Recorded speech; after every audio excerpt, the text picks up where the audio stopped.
Welcome to another video, family. I said earlier that I would be addressing the Dulles brothers, talking about John Foster first and then Allen Dulles second, but I think I'm going to mix and match the two of them. I'm going to be reading from my notes here, so have a little patience with me. This first section, there's probably going to be multiple parts to this video. The first part is going to be based on some information from an essay that's titled "The Devil's Chessboard: Allen Dulles, the CIA, and the Rise of America's Secret Government" by David Talbot, and it was written in September 2016. Okay. Allen Dulles was born on 4/7/1893 in Watertown, New York. He was one of 5 children and 5 years younger than his brother John Foster Dulles, who was chairman and senior partner of Sullivan and Cromwell. His maternal grandfather, John W. Foster, was Secretary of State under U.S. President Benjamin Harris, while his uncle by marriage, Robert Lansing, was Secretary of State under Woodrow Wilson. Allen Dulles transformed the CIA into the most powerful and secretive colossus in Washington, D.C., helping America's rise as a national security state to world dominance. The longest-serving director of the CIA, he reigned for a decade. Allen Dulles called himself the Secretary of State of Unfriendly Countries.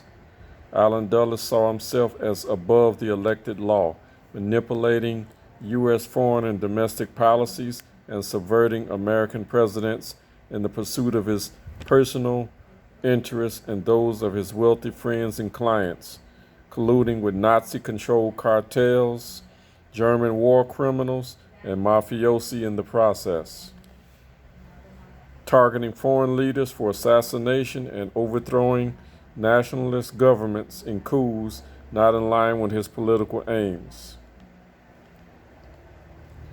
And some believe that he employed these same tactics domestically in the JFK assassination. Okay. He was also placed on the phony Warren Commission, where he defended their phony investigations, stating that the assassin was a lone wolf, okay, and also implicating Russia and Cuba in the process.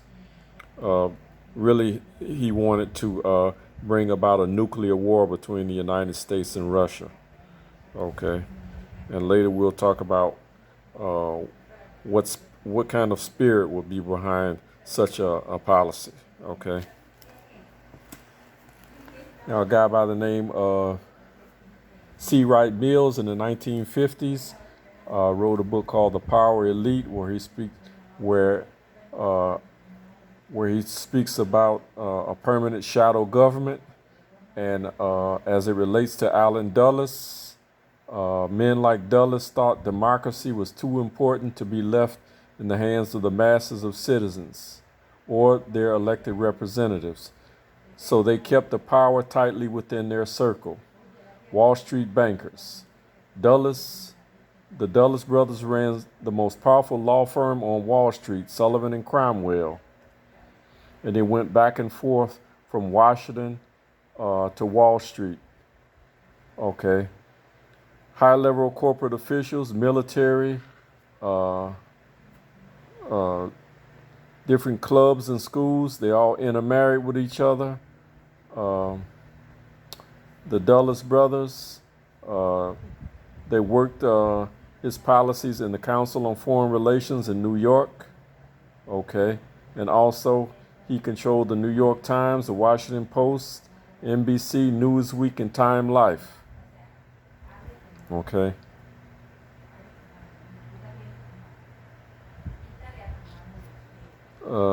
In the post-World War II, They felt that they had the right to the world's markets, resources, and to do whatever they wanted to do to poor peoples around the world. And of course, collateral damage was a part of the empire, an acceptable part. Okay, it was an imperial arrogance of the U.S. elite. Sullivan and Cromwell represented Nazi businesses and corporations like I.G. Farben and Allen Dulles when he was in Switzerland during World War II, setting up deals with Nazi peace deals against the President Franklin Delano Roosevelt.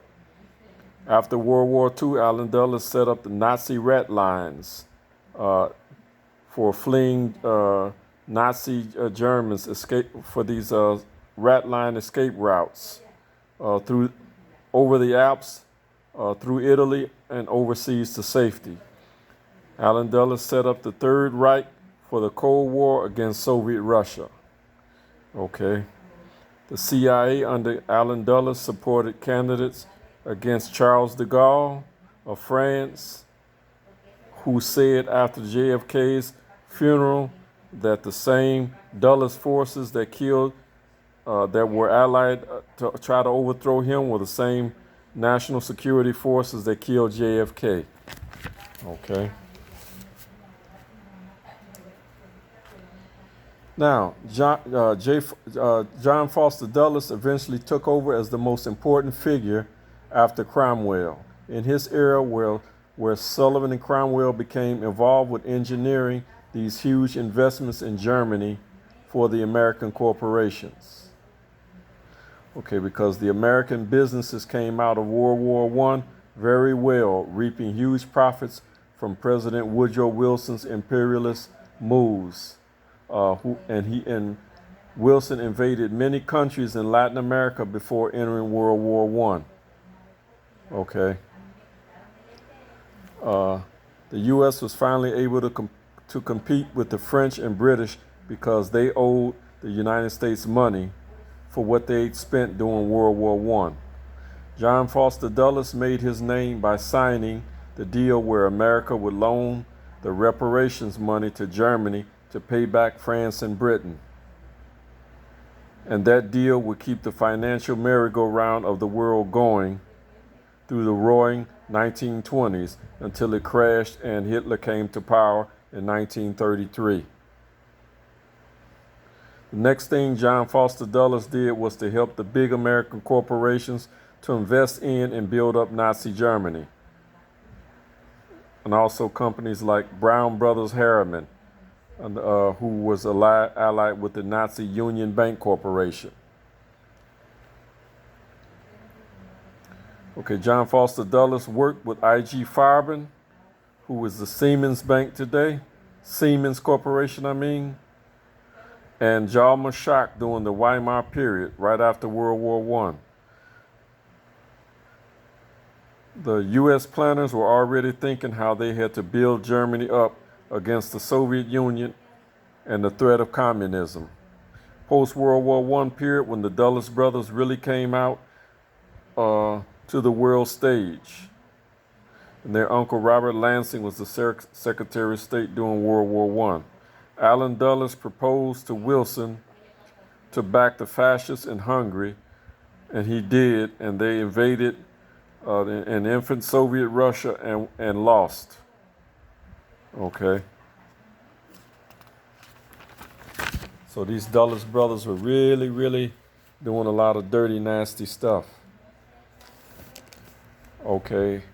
I think I'm going to leave it there. The next video, we're going to go even more in depth to what the Dulles brothers did against the United States. They were traitors, and how they really later developed, Allen Dulles developed the national security state in 1947. So stay tuned for the second video. Okay, have a nice night.